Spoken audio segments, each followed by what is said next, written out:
Good afternoon to all. Today I am going to discuss next unit 4. The topic is serial communication basics. I think all of you already studied communications, principle of communications, digital communications. So in this way, if you are studying communications, I think you know the basic idea about the communications.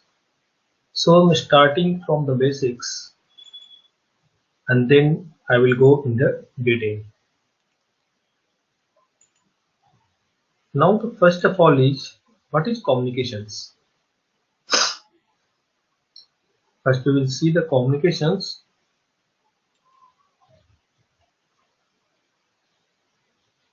then I am going to discuss later things. So communications means you are sharing or exchanging informations. So if you are going to exchange information, or share informations, that is called communications. So broadly we are categorized in two parts. Communication is analog communications and digital communications. So analog communications and digital communications.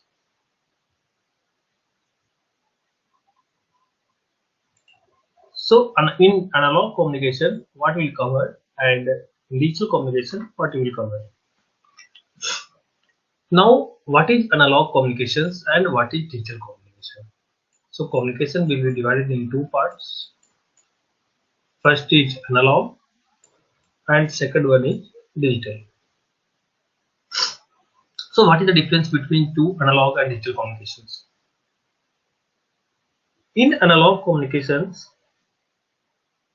it transmits the waveforms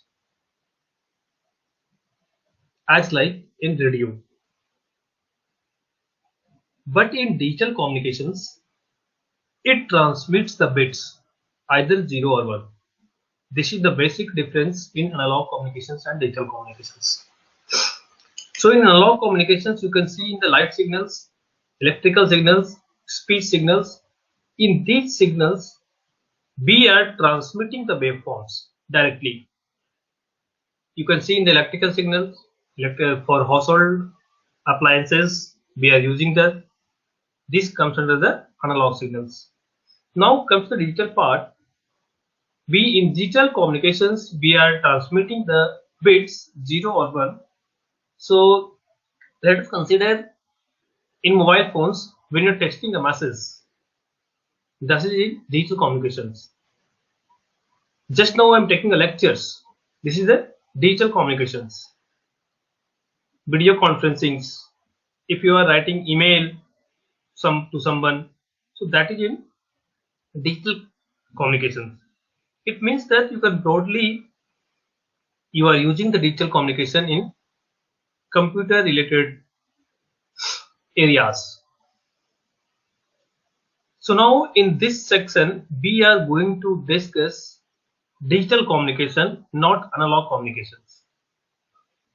Okay, since microcontroller and microprocessor is using digital communications. If you want to manipulate something, then you can use the digital communication, not analog communications. So now comes the digital communications. So what is the digital communications? The digital data communication between various modules of embedded system that needs standards, interfaces, protocols that facilitates easy interconnection between them. Now come to there are three things. If you want to use digital communication, in every processor and controllers we are using digital communication. In this also we are digital communications is of two types, either serial communications, this is example for serial communication, either parallel communication, sorry, this is serial communication, This is parallel communication.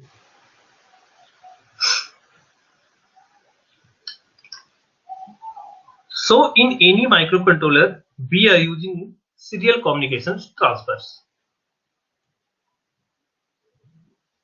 Okay.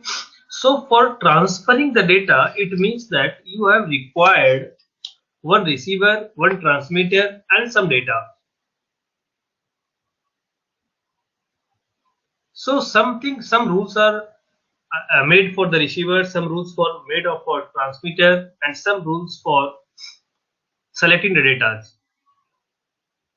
So now there are two types of digital communication. One is serial communication, another is parallel communication.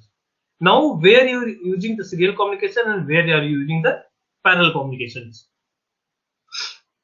So you can see that in serial communication, the protocol data transferred bit serially between two supporting devices. Two supporting devices means between receiver and transmitter. We are transferring the data from transmitter to receiver. So in parallel communications, what will happen? In serial communication, what will happen? The data will be transferred one by one. Let us consider this is a transmitter and this is a receiver. So what will happen? This is first, it will go 0, 1, 1, 0, 0, 0, 1, 1. It will go serially. In parallel communication, what will happen? This data will go at a single clock from transmitter to receiver. So what is which communication is better, either parallel communication or serial communication? In serial communication, the data will be transferred serially, so there is no problem of jumbling of data. So there is no error at the receiver end. Now you can see that when you are transferring the parallel data, what will happen? You can't tell that if D2 is transferred, then it will placed here only. It may be placed here. Since this whole data can send in a single clock, so this whole data will be transferred to the receiver. But how the receiver will rearrange? Okay, that problem will occur. So depend upon the application. If you are going to use some areas, okay. So now the device data transfer data known as transmitter, whereas the device who receive the data is known as receiver. So one is transmitter, another is receivers, and between these two, the message will be transferred. The information will be transferred. So now you can see that for transferring data from transmitter to receivers, you need three things: standards, interfaces, and protocols. What is standard, what is interfaces, and what is protocols? So standards it is called EIA. EIA. EIA is called Electronic Industries Association. This association set up one standard. You have to use this type of, you can say, character like that, like RS-232 cables, RS-485. So this is a standard one. If you are not setting a standard for any device, what will happen? Different manufactured companies made different ones. Like Apple is making his own device. You are not even connecting some another one with Apple laptop. Apple is creating on Play Stores for mobile phones. Same way, the Electronic Industry Association set up a standard so that if you are make this type of standard, this type of cable, so that all companies will use these things. So most widely used standard is RS-232. Whenever you want to use for a high speed data transmission, you can use RS-485. So RS-232 mostly you are using since it is for low data transmissions. Generally, many microcontrollers we need that low speed of the data exchange. Another one is you can say that RS-485. So now next come to the interfaces. What is interfaces? A serial interface is a communication interface between two digital systems that transmits the data. Let us consider there are two laptops. You want to transfer the data from one laptop to another laptop. You have to use an interface. Without interfacing, how can you transfer the data? Let us consider you are using Bluetooth. This is also one type of interface. Using Bluetooth, you can send data.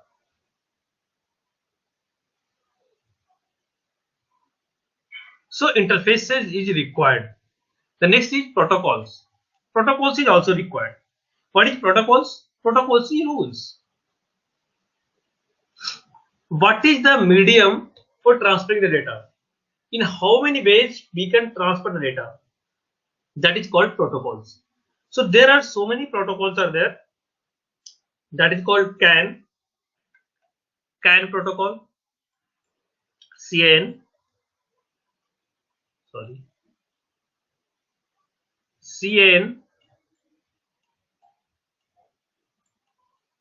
CAN protocol. CAN is controller area network. Second one, all of you know, Ethernet. Next is I2C, SPI, RS-232, USB, SATA. These all are called protocols. UART protocols, USRT protocols.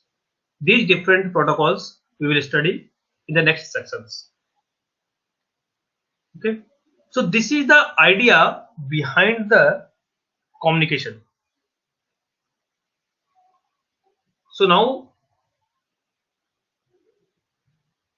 from starting communication, there are two types: analog communication and digital communication. We are not going to use analog communication for microprocessor. We are using digital communication. Again, digital communication we are dividing in two parts: serial communication and parallel communication. Again, parallel communication is not used for microcontrollers. Serial communication we are going to use. So now comes to the types of serial interface. In general, there are two types of serial interfaces are available: asynchronous serial interface or synchronous serial interface.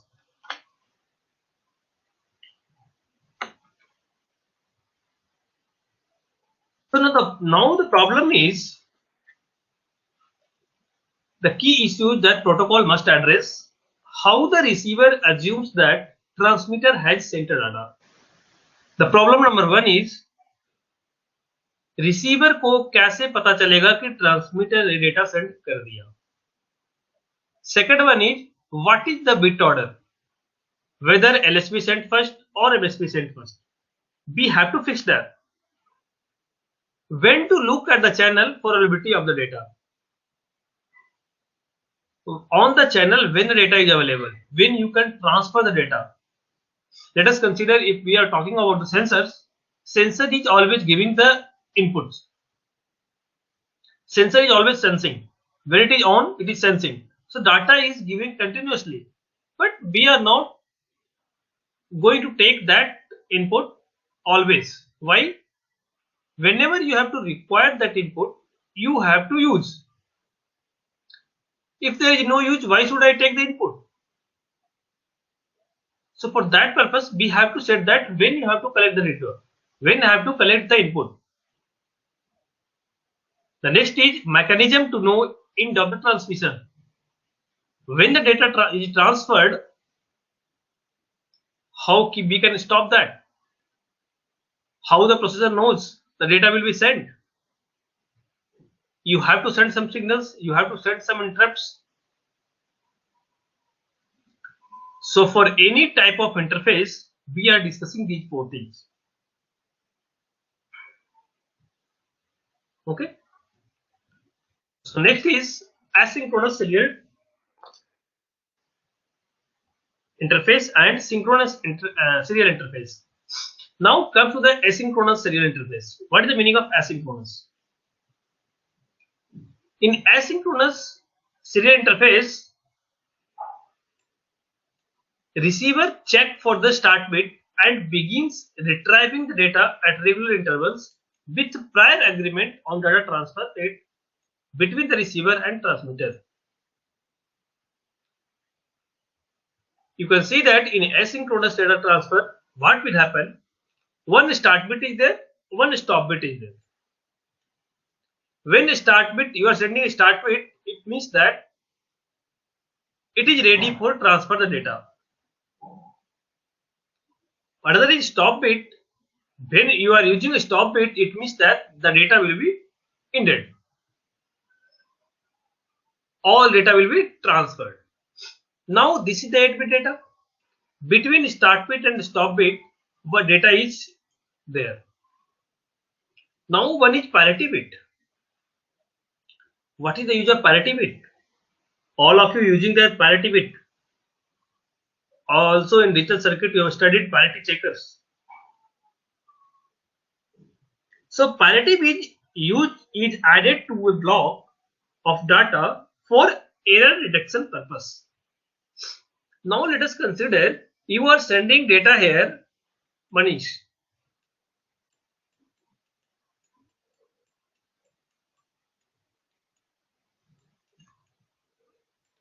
From transmitter you are sending data, Manish, and you are transferring to the receivers. Now how can I check that this Manish is receiving at the receiver end? For that simple mechanism, you will use the parity bit, parity check. Okay, this is also called a check bit. Okay, all bits are transferred or not. How it will consider that? In the message signals, it will find that number of ones.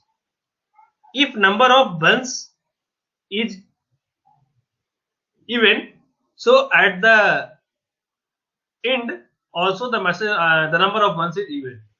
If the number of ones is odd in message signals, at the end of receiver the number of one is odd.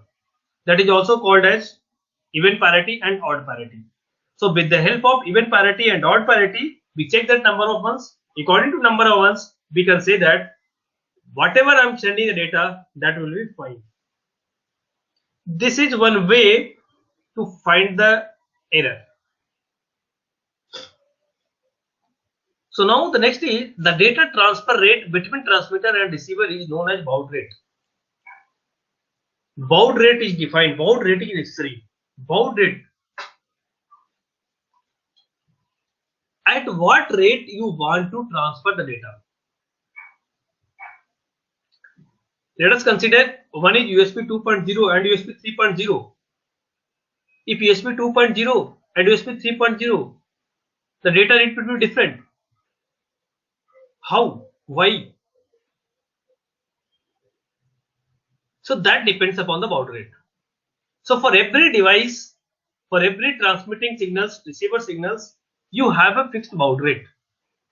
At what rate you are sending the data, it means that in 1 second, how many bits are you are going to send? That is baud rate. When you are performing the experiment in lab, you are setting the baud rate. I think you remembered, it is 9600. So you have to fix that for that USB device. From this rate, the data will be sent. So now the RS-232 is a common example of asynchronous serial interfaces. 90% places when you are using that. To create a RS-232 standard based interface, UART is a connected to circuitry that generates electrical signals compatible with altitude specifications. See what happened in MSP 430. One USCI model is there. With the help of USCI model, we can generating the different types of signals. We can see in the next. Now come to the synchronous serial interface. In synchronous serial interface, the receiver does not have its own clock. It shares clock line with transmitter. What is the problem? In asynchronous, transmitter having different clocks, receiver having different clock, there is no problem. But in synchronous serial interface, receiver does not have its own clock. This receiver will use the clock line with transmitter. So now the problem is you have to match the clocks of transmitter and clocks of receiver. Okay. So hence transmitter and receivers both has to synchronize their access to data line with the help of shared clock for data transfer to become success. So this is the main task, to synchronize the clock of receiver and transmitter. Better you can remember, in synchronous serial interface, the clock is same for transmitter and receivers, but you have to synchronize it before transfer data. In asynchronous, transmitter and receiver having separate clock.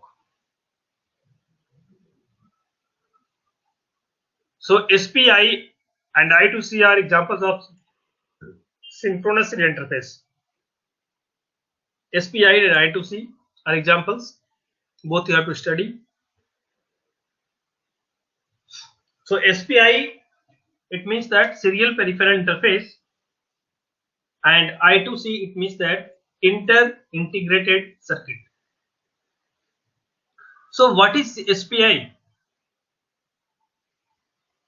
SPI is used to send the data between microcontrollers and small peripherals. Small peripherals like shift registers, sensors, micro SD cards. In that places we are using the SPI.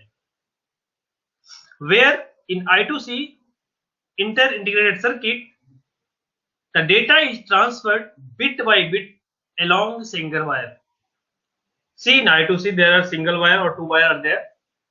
So in the 90% cases we are using the single wire channels. In MSP 430 4XXX. Sorry, 5XXX. So these examples we are studying one by one. Okay. So comes to the USCI models. USCI models. This is called Universal Serial Communication Interface. Whatever I studied, whatever I see in the examples, SPI, I2C and RS-232. So these different modes will be generated with the single modules. In MSP 430X5XXX series, one USCI module is there. With the help of USCI modules, Universal Serial Communication Interface, you can create the different modes like UART mode, SPI mode, I2C mode.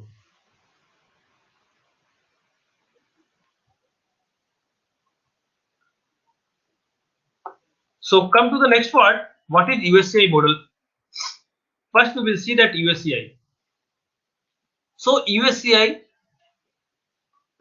Universal Serial Communication Interface. The full form is very important for 2 marks questions. Although supporting UART, SPI and I2C, the USCI module is a communication interface specially designed to interconnect with high-speed industrial protocols So this is a communication interface which is designed for the high speed industrial protocols. LIN, local interconnect networks, used for low cost models in cars, door modules, alarms, rain sensors. This is the exam application field. Next, IRDA, infrared data associations. We are using that. Now come to the USCI module is available in the following devices: MSP 430X 5XXX series, MSP 430 F4XX, G series, F2 series. In these models, USCI models are available. With the help of USCI models, we can generate the UART mode, SPI mode, and I2C mode. Come to the USCI mode.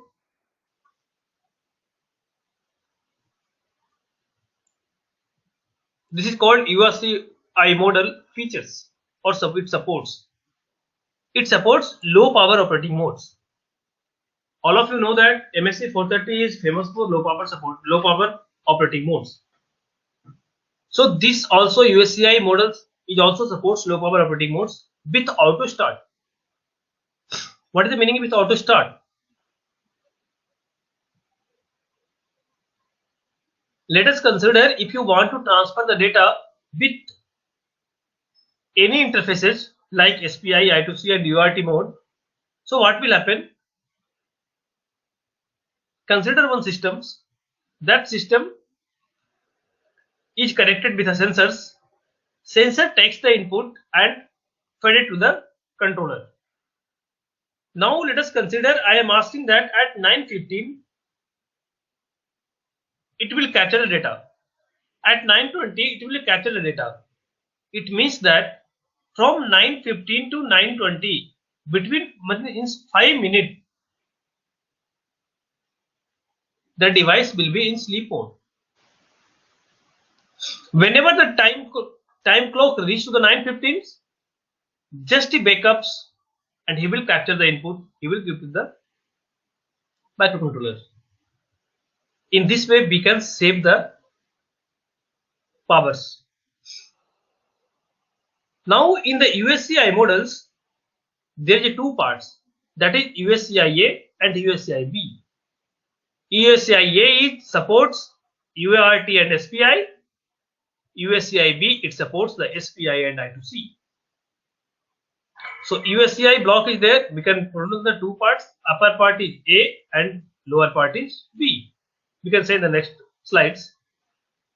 Now next, double buffered TX-RX. That is for the storing purposes. Data, you can store the data temporarily. Next is baud rate या bit clock generator with auto baud rate detect, flexible clock source.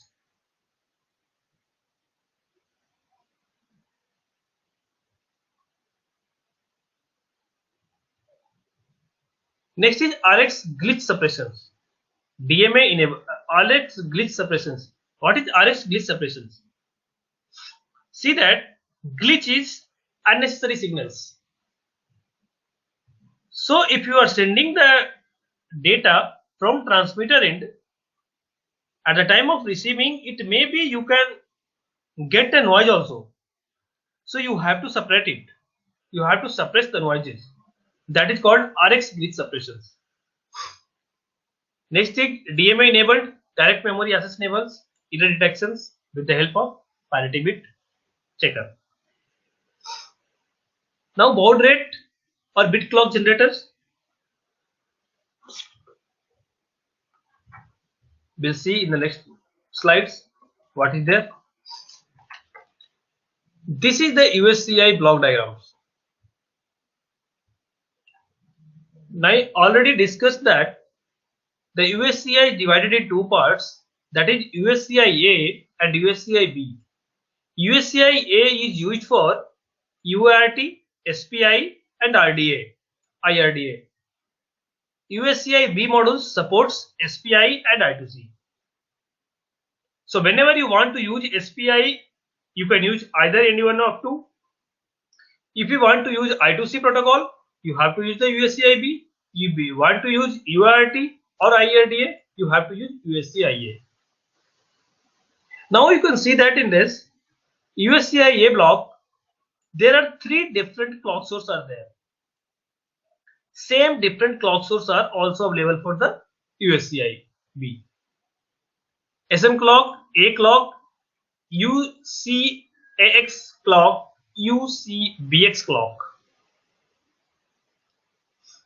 So these 3 different clock sources are there.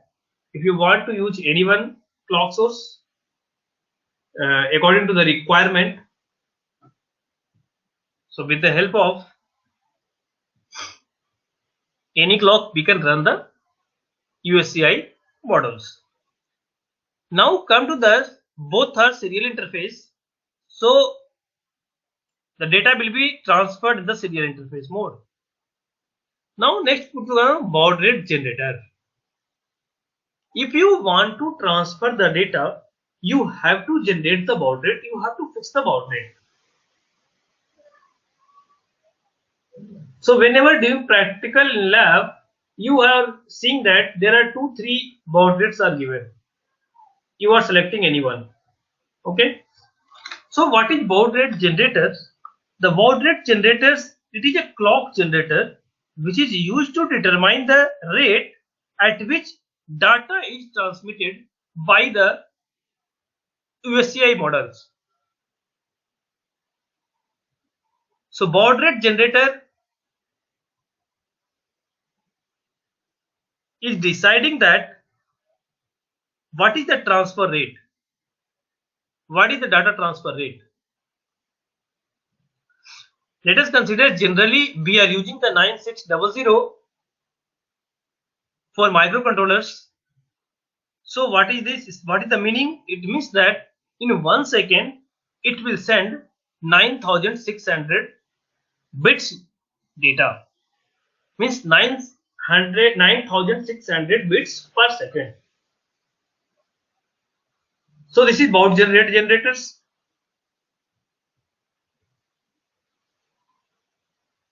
On the USC block, it is bit clock generator. Since we are using the SPI and I2C, both are using bit by bit. So here bit clock generators.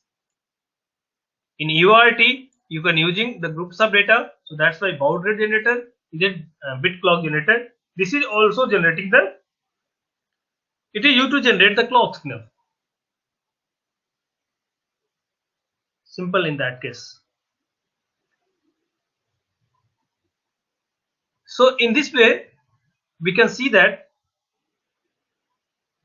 USCI models. Now come to the USCI A models and USCI B models. We can consider once at once. Let us consider leave it today.